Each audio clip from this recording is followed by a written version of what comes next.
Hey, welcome everyone who's joined. I think we'll give just a couple more minutes as it looks like there's still a number of people logging into Teams.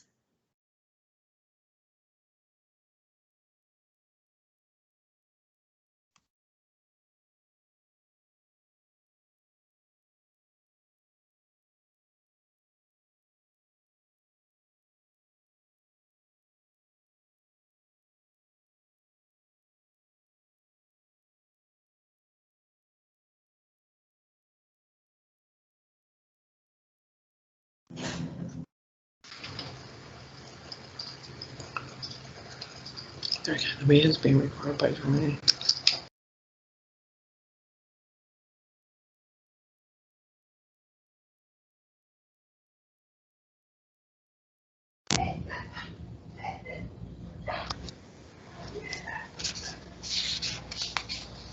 Can you guys hear me? I can. We can hear you. Hi, this is Lynn Lyon with the Department of Medicaid. We are going to go ahead and get started. Due to the large number of participants, I'm going to go ahead and mute all of the lines. I believe you can unmute yourself, so just could be mindful to keep their lines muted.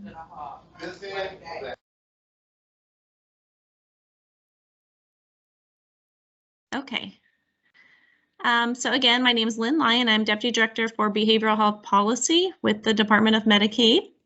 And I have a couple of other folks who are going to present with me today, but today we're doing a training on the new SUD prior authorization request form that we're rolling out statewide. And just a couple of logistics, if you're just joining, we are attempting to keep all of the lines muted here just due to the very large number of participants. So if you could keep your lines muted, we may have time at the end for some questions. And throughout the training today, if you do have questions, also feel free to enter those questions in the chat and we will get to as many as we can. And I am getting some a comment here that the sound is not good, so I'm going to try once again to mute all of the lines. So let me find that button here.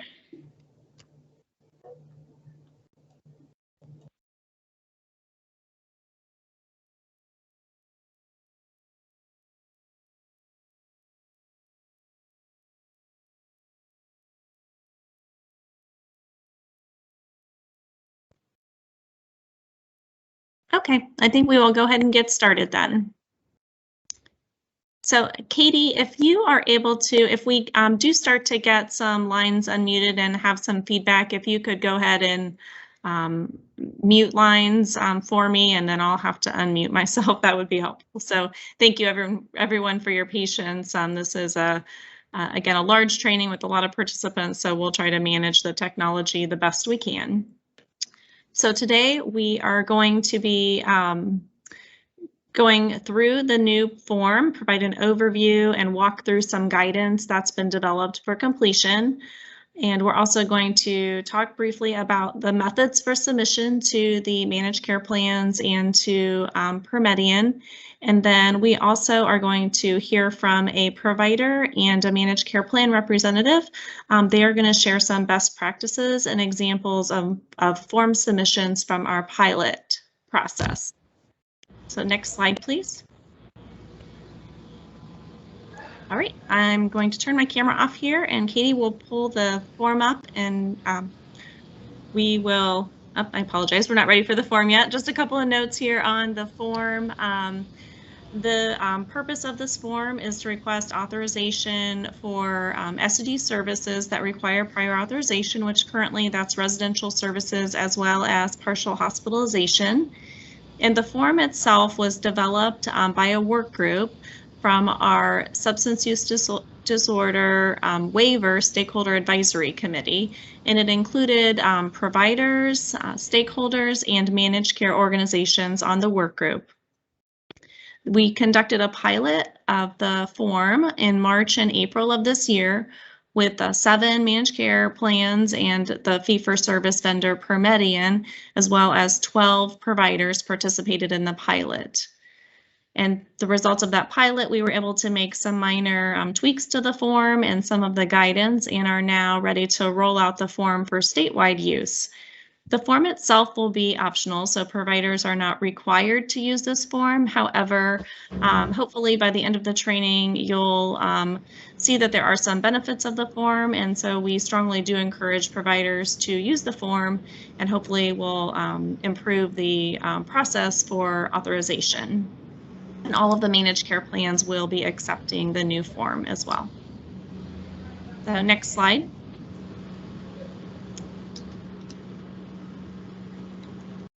The goals of the prior authorization request form are to improve and support adherence to the ACM criteria, which is one of the milestones for the Ohio Medicaid waiver that we're operating under for SUD residential services.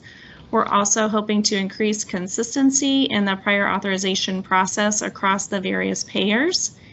To standardize the documentation required and align with the Department of Mental Health and Addiction Services documentation requirements, and also to minimize administrative burden at the provider level as well as for the managed care plans, and most importantly, to ensure patient perspective is considered in the process. There is a link at the bottom of this slide to the Medicaid forms page, which is where this new form will live, so that you can go out there and download the form for use within your agencies. Oh, I can hear it now.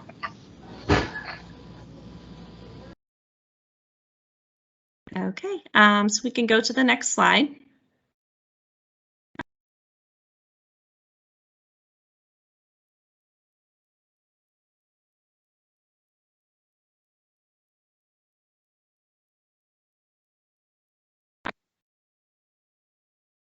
Okay, so bear with us just for 1 minute while we pull the form up. All right, so I'm going to just walk through the instructions that are on the form itself, as well as each of the sections of the form here. And again, as we're going along, if you have questions, feel free to type them into the chat box, and after we get through the presentation, if we have time, we will address as many questions as we can. If we don't, we will follow up after the training with some written answers to questions we were not able to address today. So the beginning of the form here is the instructions. The form was developed to support the current prior authorization policy for SUD services for Medicaid, which is in Administrative Code Rule 5160-2709. The providers will complete all of the sections of this form that are applicable, and then submit along with this form additional documentation, which will include a copy of the most recent initial or comprehensive assessment, and that's the assessment that's required under the Mental Health and Addiction Services certification rules. So the rule is listed there. And then also a copy of the most recent individualized treatment plan. Again, these align with current requirements for SUD providers in accordance with OMAS standards. The request should be submitted in sufficient time to ensure authorization is received prior to rendering services requiring authorization, and we'll talk about the timing in just a moment. Managed care plans are required to process prior authorization requests in accordance with set timeframes that are established in the Department of Medicaid's agreements with the managed care plans. And again, we'll talk about those timeframes in the following section. So Katie, if you want to scroll down to section 1. Section 1 includes basic member information. So you will indicate the type of plan the member has. So this could be a Medicaid managed care plan, a MyCare Ohio plan, or fee-for-service Medicaid, the date of the request, and then the authorization request type. So there are two types of authorization requests. One is an initial request. An initial request would be the first prior authorization request per admission. In most cases, this is going to be for days 31 and beyond. So under current policy, in most cases, prior authorization for residential is not required until after the first 30 days. The exception to that would be if an individual has had more than 2 prior SUD residential stays in the calendar year. Prior authorization is required from day 1 of the residential stay, but the initial would be that first request per admission. A continued stay would be a request for additional days beyond those previously authorized. So that may be a situation where authorization was requested from day 31 to day 40, and then there was a need to request an additional number of days after day 40. That would be a continued stay request. Then, of course, there's the member information there, name, ID number, phone number, date of birth. And then you'll also indicate the decision type. So there are 2 types of decisions in Medicaid under the prior authorization requirements that managed care plans follow. A standard prior authorization decision requires a decision by the managed care plan no later than 10 calendar days after receipt, and an expedited decision is required no later than 48 hours after receipt. So you'll check either standard or expedited. Expedited is used when the standard authorization timeframe could jeopardize the member's health without that service. So that would be those expedited urgent type situations. And also currently Medicaid policy requires managed care plans to process all SUD residential treatment requests using the expedited timeframe. So for residential, you're going to always check the expedited under current policy.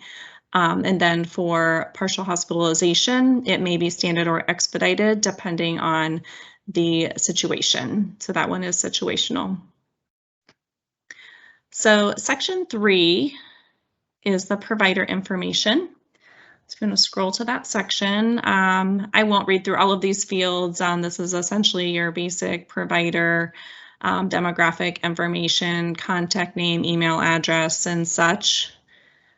The last line there indicates the network status with the managed care plan. So if this is applicable, you would either check participating provider or non-participating. And if we want to go ahead and move to the next page.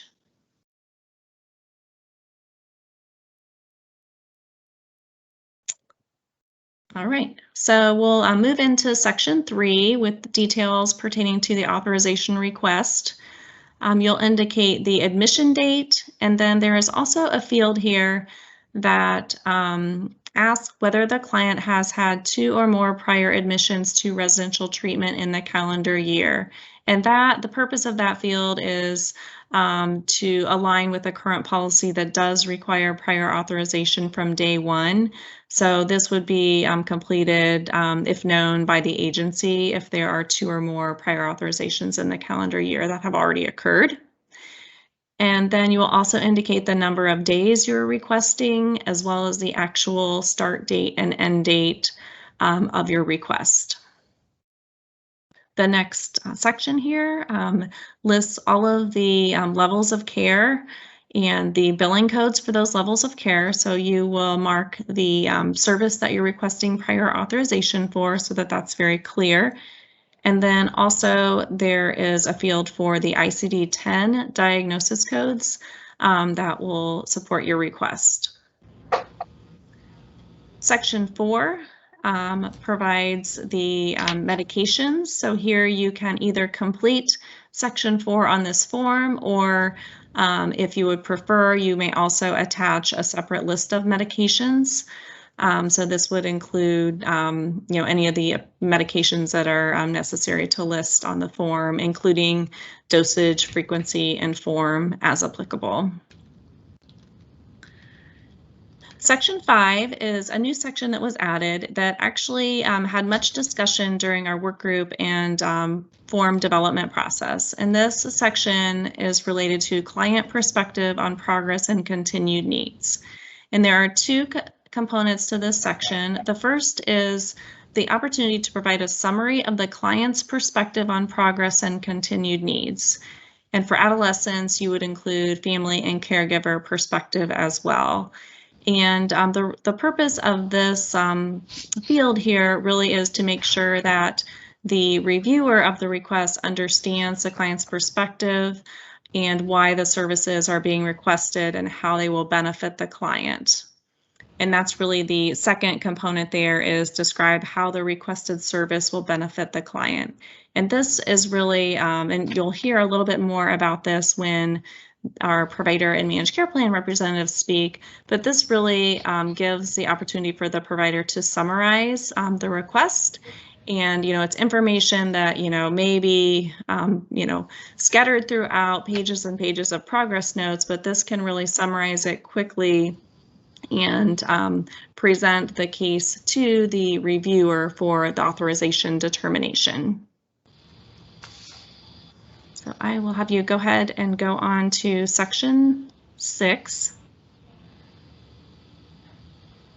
Section 6 is where you will enter the ACM criteria summary of dimension ratings. So this section here will list each dimension, and the format is the same across all of the dimensions. It starts with a risk rating.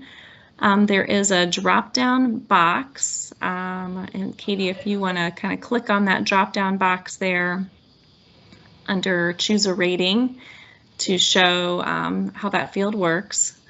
So you will choose the rating, the 0 to 4, and then there are elements to support the rating that are provided using the checkboxes. So this format allows you to check the applicable elements to support that rating. And then there's also a space for an additional rating explanation if applicable. And in many cases, that I think that field will be applicable. So that's just where, the check boxes are provided, but then there's also an opportunity to provide the additional explanation to support the rating. In some cases, it's a more clear-cut case and there not as much explanation may be needed, but in other cases, there may be some supplemental explanation that you want to provide there. And I will not read through all of the components, but you'll see with Dimension 2, that relates to the biomedical conditions. There is a field there to enter the complicating medical condition, diagnosis, or complaint. And then the appropriate checkboxes there. Dimension 3 related to emotional, behavioral, cognitive conditions or complications. And it goes through each of the components to support that rating. If you want to scroll a bit more on getting to Dimension 4. And you'll see in several of these, any place where there is a fillable field, you'll see that in blue there. Dimension 4 is a good example where within some of the checkboxes, there are fillable fields to hopefully help make that easier to complete the summary of the ACM ratings and dimension ratings. And again, in each dimension, there's a separate field for explanation. And again, this is really, intended to be customized to your client, and you'll fill out, those dimensions that are applicable and provide the explanation where applicable. It does not mean that every dimension needs a lengthy explanation. It's really just as appropriate for your individual client. And Dimension 5, same there. There's a risk rating as well as check boxes with the essential components of that dimension. So if you want to scroll down to the next section. So Dimension 6 is recovery and living environment. And then Section 7 Section 7 is also a very important section. So under Section 7, this is to be used for requests for continuing services. So this section would be completed when this is in two situations. So if this is an initial request for a client who is currently in residential treatment. So this is going to be, most of your prior authorization requests where the client is already in treatment and now you're coming up on that 30th day and need to request the prior authorization. This is also used if it's a continued stay request. So you maybe have already had one approval for a certain number of days, and now you're requesting additional days beyond that initial. So this is completed in most of your requests. And there are three check boxes here under continuing services. So the first is and this will describe the reason for the request for continuing services. So the first is the patient is making progress but has not yet achieved the treatment goals articulated in the treatment plan. The second is the patient is not making progress or is making some progress but has a capacity and is actively working toward the treatment goals articulated in the treatment plan. And the third is a new problem has been identified that is appropriately treated at the present level of care. And then there is also the additional explanation that would be completed here. And in this situation, if one of these situations occurs that does necessitate an update to the treatment plan, then the documentation submitted with that continued stay request would include the most recent treatment plan. So there, maybe in addition to the request, there may be an updated treatment plan that's submitted as well, depending on the situation and the reason for the request for continued services. So that is a kind of quick walkthrough of the form. And I think the next thing we will do, just in the interest of time, is move to the guidance document itself. And the guidance document, I'm hoping, may answer some of the questions we're getting in the chat, but I do want to make sure we have time to get through this, as well as for our guests to speak today. So I'm going to go ahead and walk through the additional guidance. And the additional guidance and notes, this was developed prior to the pilot process to really help and provide some supplemental information for providers in completing the form. And some of this I may have already covered, but I am going to repeat it because I think these really are very important points. So in terms of documentation, we want to make sure that the required documentation that's listed on the form is included. So that includes the form itself, as well as the most recent assessment, as well as the most recent individualized treatment plan that covers the time period for the services being requested. The medication information should include current medications. And if an assessment has already been submitted with a prior request and there have been no changes, there's no need to resubmit documentation that has already been submitted when you submit that subsequent request. So if you have an initial request, the assessment is provided, and then you have a continued stay request, you don't need to submit that same assessment again, unless, of course, it's been updated, then you would need to send the updated information. But you are not required to send additional documentation beyond those required elements. The other insurance box, so this form is used, I think I mentioned, for all of the managed care plans. So that includes Medicaid managed care plans, as well as MyCare Ohio plans and fee-for-service. The providers still do need to make sure that you are verifying primary insurance prior to submission. Some commercial insurers may have different prior authorization policies or requirements, so you'll want to make sure that you're checking for other insurance and following those authorization requirements prior to submitting the request to Medicaid.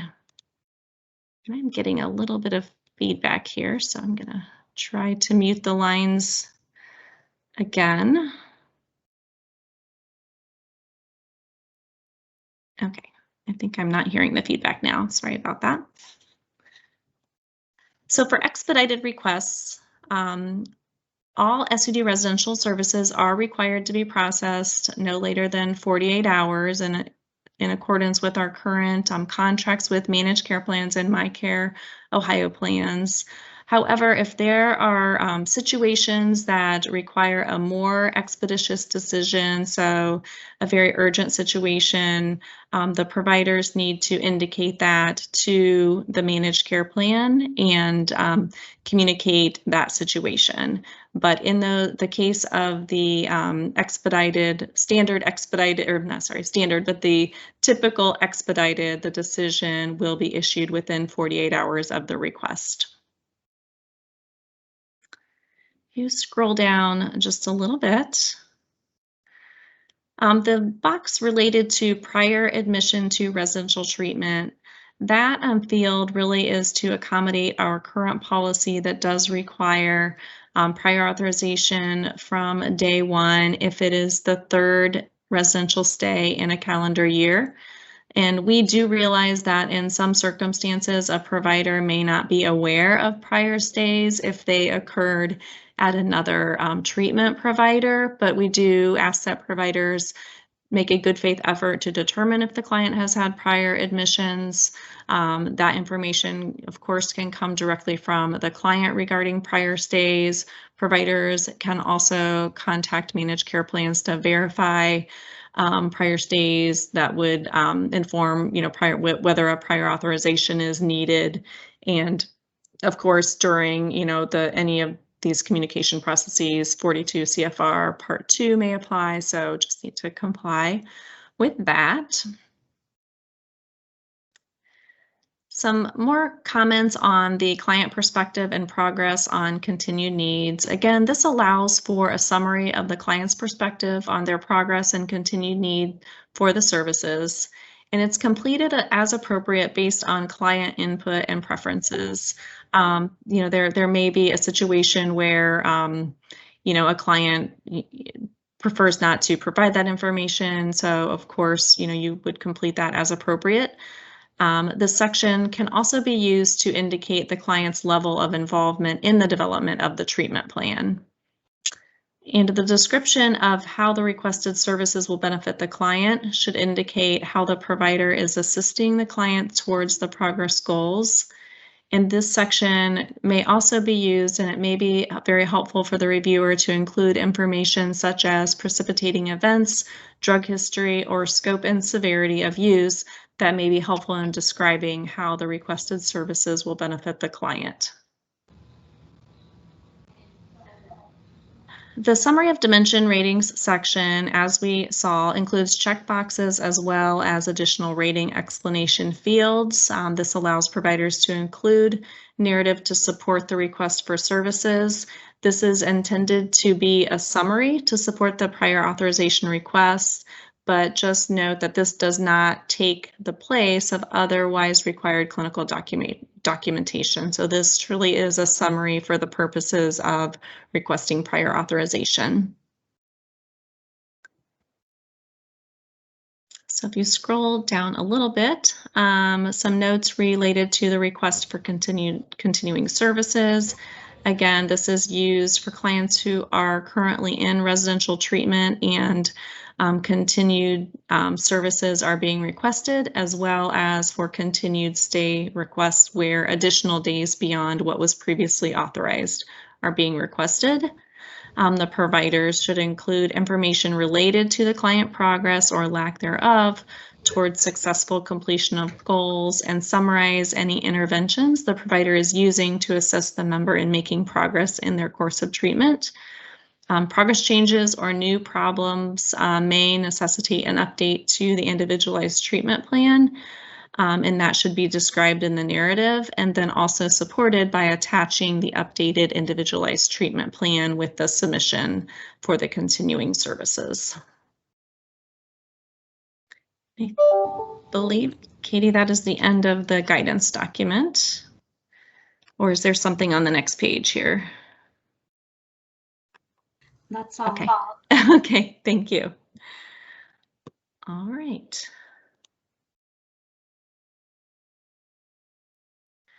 So we are next going to discuss the submission methods for the form.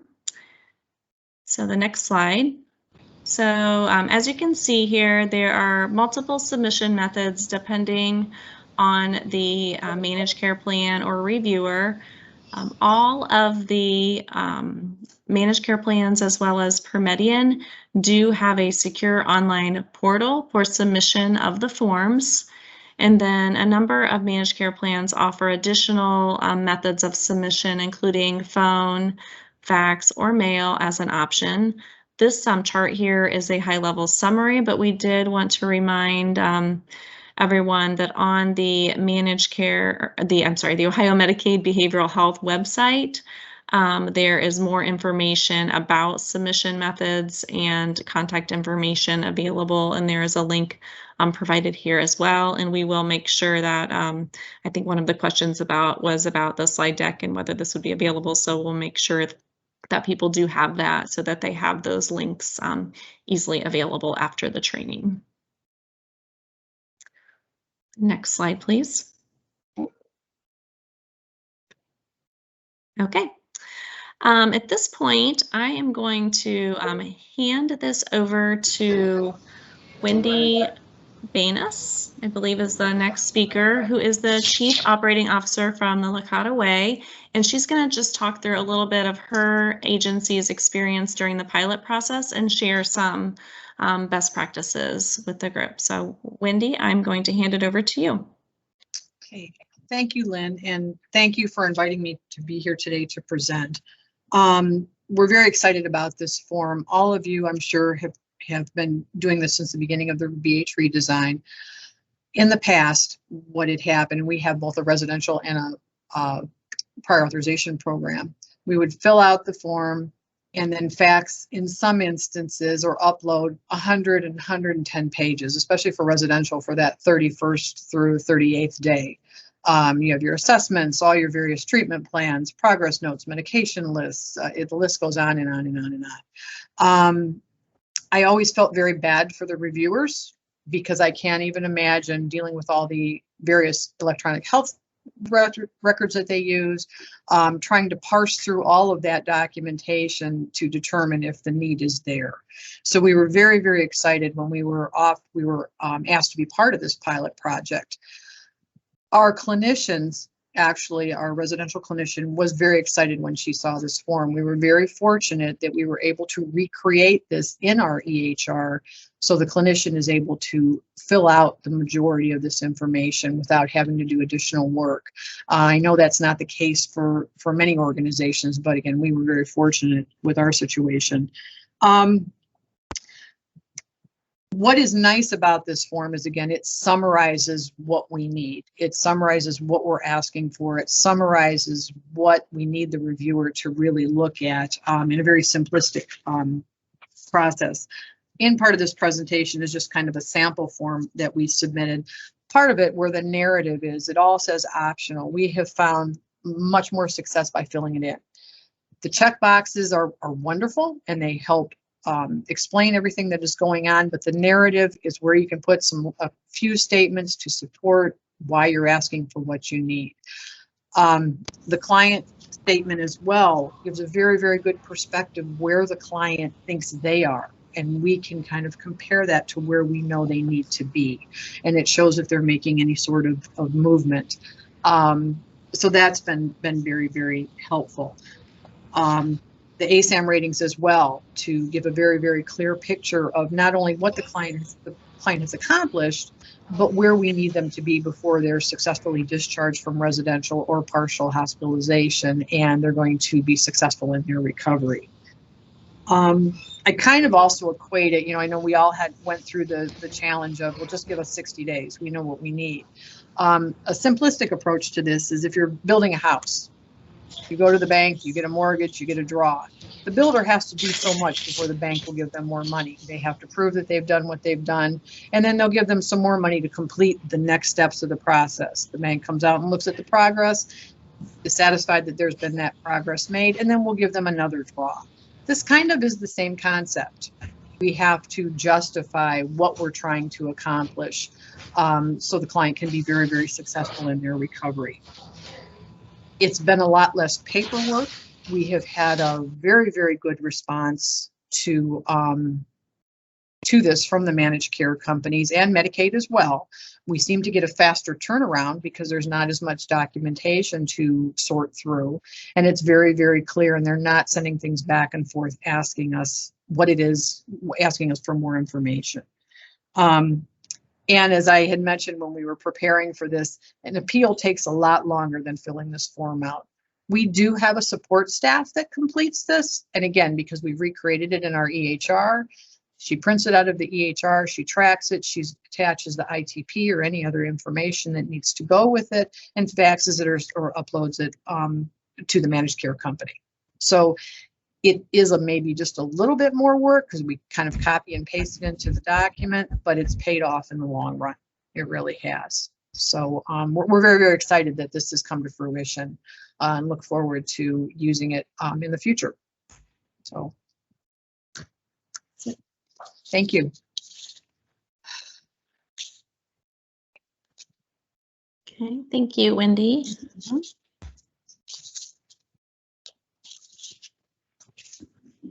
I believe next up we have, and I'm trying to switch back over on my screen here so I stay on track.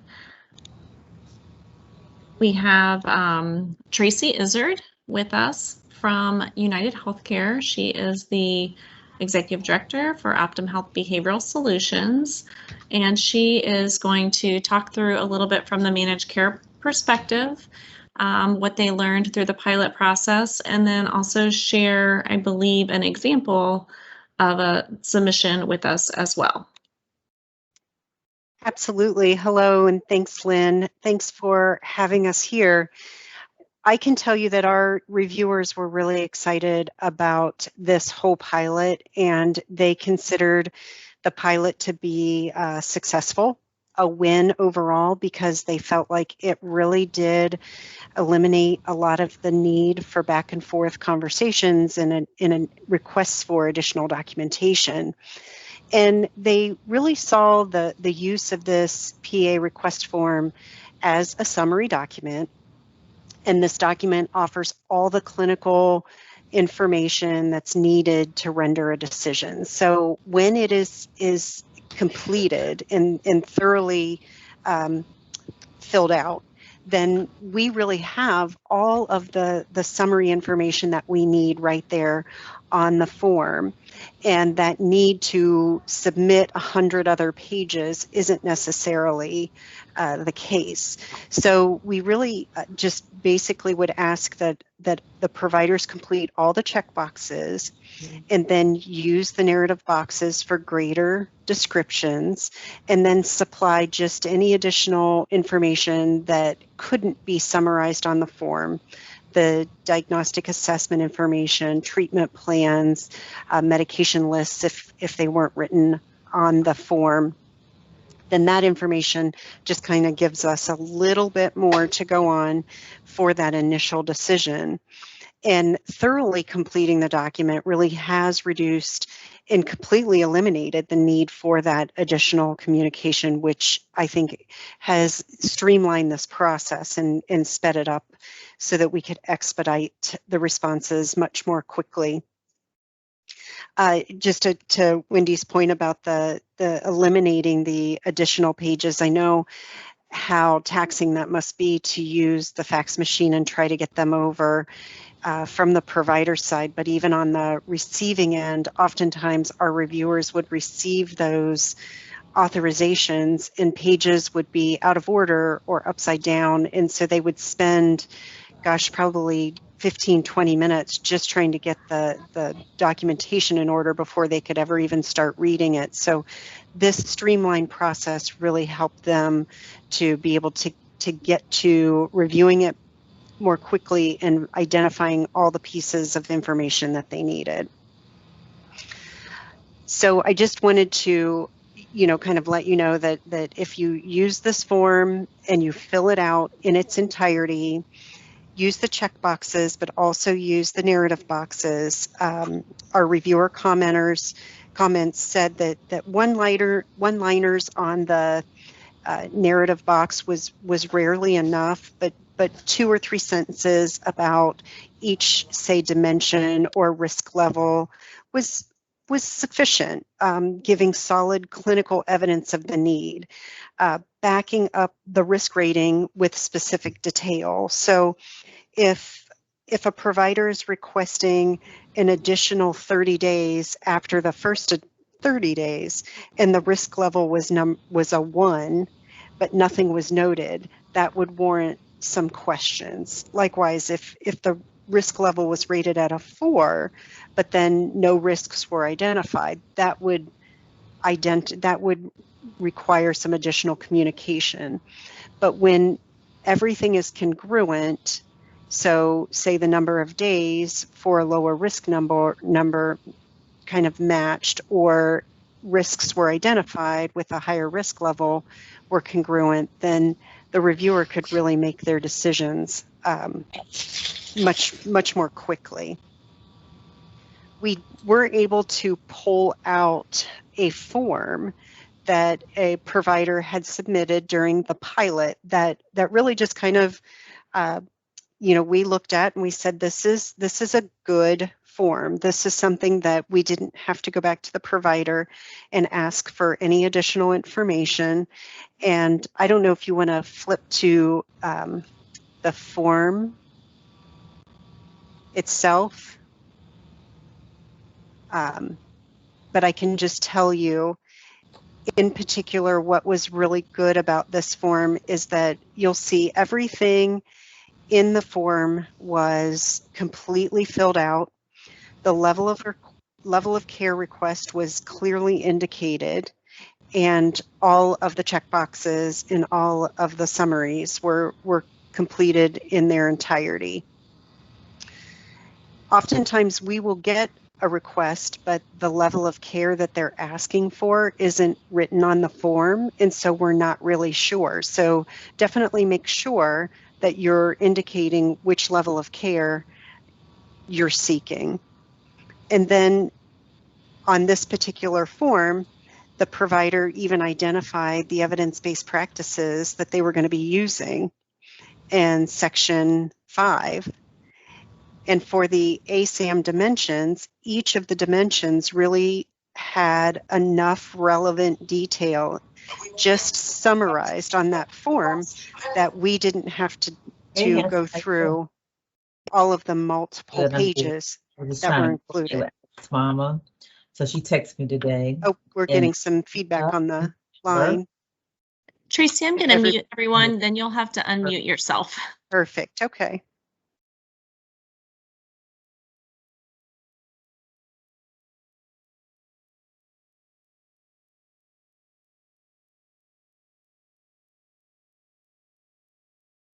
Okay, I don't see that I'm muted, and I hope that you all can still hear me. Yes, we can hear you. Thanks. Perfect. Thanks. So, and just finally, with this particular example, they included some additional documentation, the initial assessment. They included the treatment plan so that we could really see the direction they were going and what the initial and the updated assessment looked like. So it was not too terribly taxing from, faxing over multiple pages, but the summary was really sufficient for us to understand what was going on, and the reviewer had a real clear picture of why the additional days were needed and the direction that the treatment was going. So that's really the key component in using the form. It's a great summary. It's a great guide for the specific information that is needed to render a decision, and we've been able to make them much more quickly. So it's been beneficial, and again, the pilot we've considered to be quite a success. And I would say, Lynn, with that is what we have. I know that both the forms and the deck will be available to review.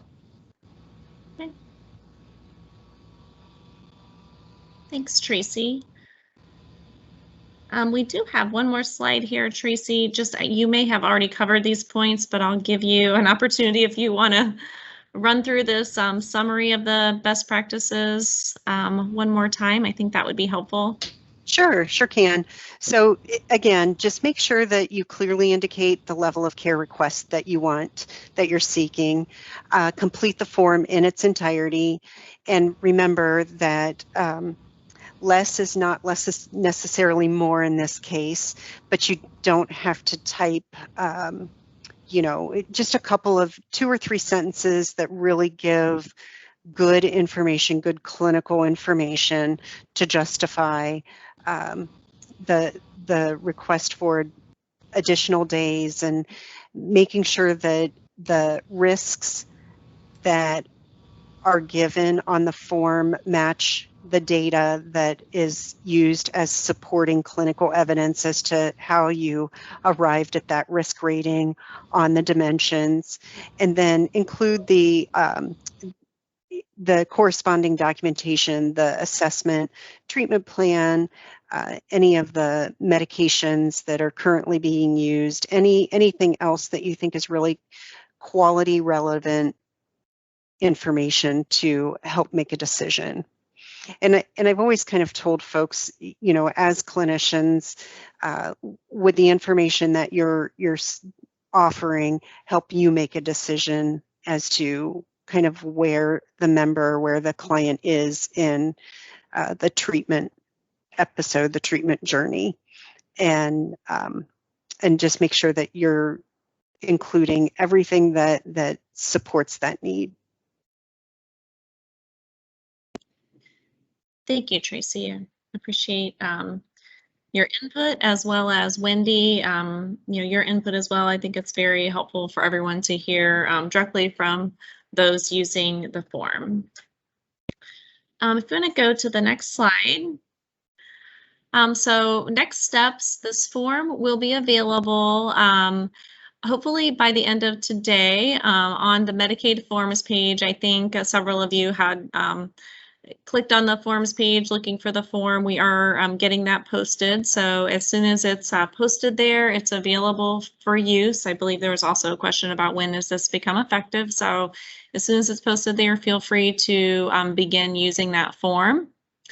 And as we indicated, today's training has been recorded. So if you do need to jump back to any of the training information, there'll be a link to that on our bh.medicaid.ohio.gov website that you may be familiar with.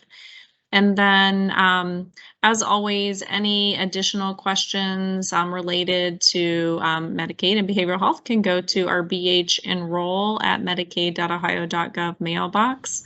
Of course, if you have managed care plan specific questions, you may reach out to the managed care plans directly. So that concludes the training portion today. We do have a few minutes left, so I am going to attempt to go back through a number of the questions we received in the chat. And again, we may or may not get to all of them, but we will switch gears and go back to the questions. I know I will say if we see questions that are, you know, maybe specific to a provider or a managed care plan, we probably won't be able to address those today. There are a couple of questions or comments that look like it may have been related to specific situations that providers may be experiencing with timely processing with managed care plans. And in those instances, anytime there is ever a situation like that, if you're unsuccessful working directly with the managed care plan to resolve those issues, I would encourage you to use the ODM managed care complaint form. We can make sure to get that link out to folks after the training as well to report any complaints regarding timely processing of prior authorization requests, again, if those are unable to be resolved directly with the managed care plan. So I did see a couple of those. So I will see how quickly I can scroll through the comments here. There are also a couple of comments or questions about trying to determine when individuals had prior residential stays during the calendar year. And we do understand that that is, you know, there are a lot of challenges in some situations to accessing that information. So again, our recommendation would be to use a good faith effort approach. So, you know, document if what the client has reported, you know, document any, you know, reasonable attempts to obtain that information. And then we understand, again, there may be situations where that information is just not available, and the managed care plans understand that as well, but just document the efforts that you do make. And I also will note that the same work group that developed this form is continuing to meet. And so we are continuing to look at the Medicaid utilization review and prior authorization policy. And that's one of the elements that we will be discussing in that work group, as well as prior authorization policy in general. But for today, we did design the form to meet the current policy that is in effect that does require that that third day has prior authorization from day one. Scrolling here to see if there are any other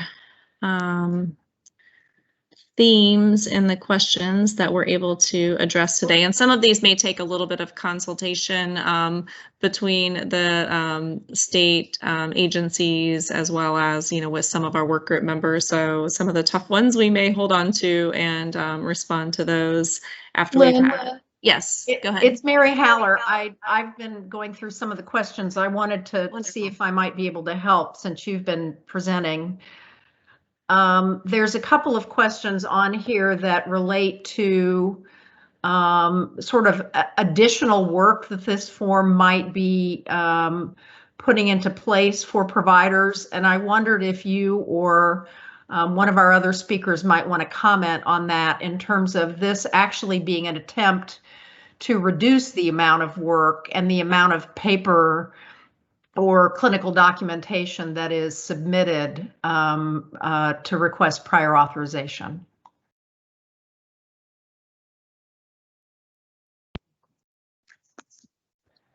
This is Wendy. I'd be happy to speak on that from a provider aspect. We had the same concerns when we started this because, you know, any change is daunting, and found that it took a little bit more time. I'm not going to dispute that. However, it took less time in gathering documents because we only had to send 1/8 of the documentation that we used to have to send along with it. In addition, it reduced and almost eliminated getting maybe requests back from the managed care going, okay, I need to see this, I need to see that. Can you send me the treatment plan? Can you do this? And we found that we got things approved quicker. Quicker, and the approvals increased considerably. The way I've equated it to staff is it takes a lot more time to do an appeal. If any of you have ever had to do that, and then you're typically using your clinical staff because they have to do a peer-to-peer.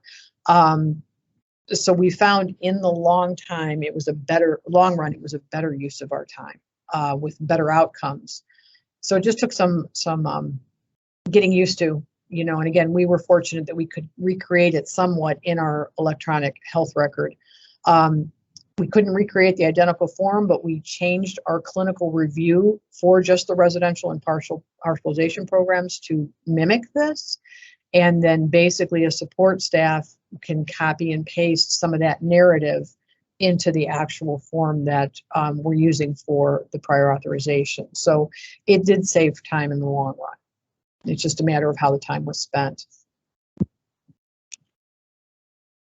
Thank you, Wendy, for that perspective. And also, I think there are a couple of questions related to the amount of documentation that needs to be submitted. So just to reiterate, it's just the prior authorization form completed, the updated either initial or comprehensive assessment, whatever is the most current, and then the most current individualized treatment plan are the required documents. And the work group did spend quite a bit of time discussing what would be the appropriate or necessary documentation to support a request, and agreed that in the vast majority of cases that should be sufficient documentation, assuming those are all current and completed thoroughly. That's sufficient documentation. Now there could be some very not typical situations where there might be questions or something that comes up that might require a request for something additional, if there's conflicting information or something that's just very unique. But most situations, though, that documentation should be sufficient for the managed care plan to make a determination. So that's the goal of this form, is really to hopefully cut down on some of the time of having to scan and pull pages and pages of documentation to submit and then also to review, but rather to use that time to summarize the request and then provide the supporting documentation.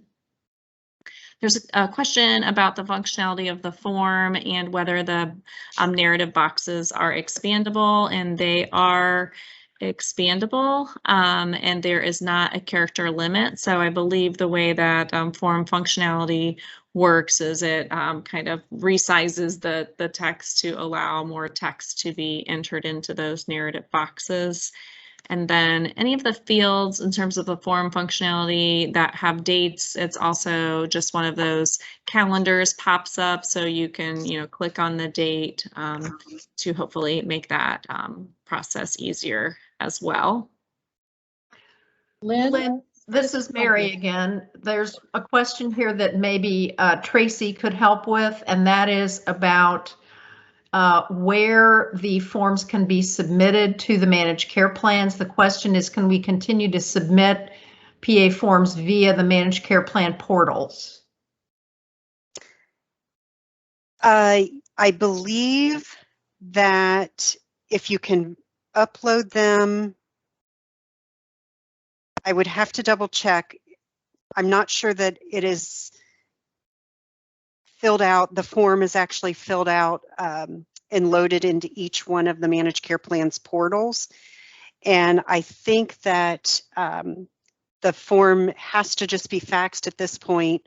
The portal, I know our portal asks for this information very, very similar to the way that this form is laid out, but the actual form is not loaded into our portal, if that makes sense. So whatever you can upload into the portal, you can continue to upload.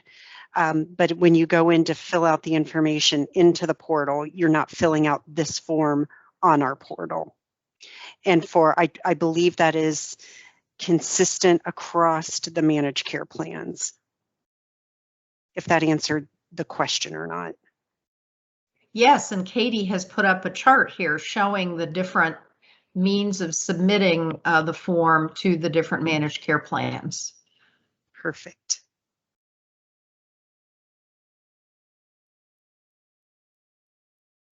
Okay. Well, thank you everyone for joining us today. We are coming up on 4 o'clock, and I know it's the end of the workday, and all of us probably have lots of things on our list to get done before our day's end. So I don't want to take any more of your time. Any questions that we didn't get to, we will review, and we may provide maybe a MITS bits with, just additional answers to make sure that we've gotten to questions, or if we can see your name, if it's more of a provider specific question, we may reach out to you directly. So really appreciate that. And again, as always, the bhenroll@medicaid.ohio.gov, you may send questions there. If we need to redirect them to other areas, we can do that. But hope that the training today was helpful to you, and we'll look forward to your feedback as you begin using the new form. So thank you, and enjoy the rest of your day.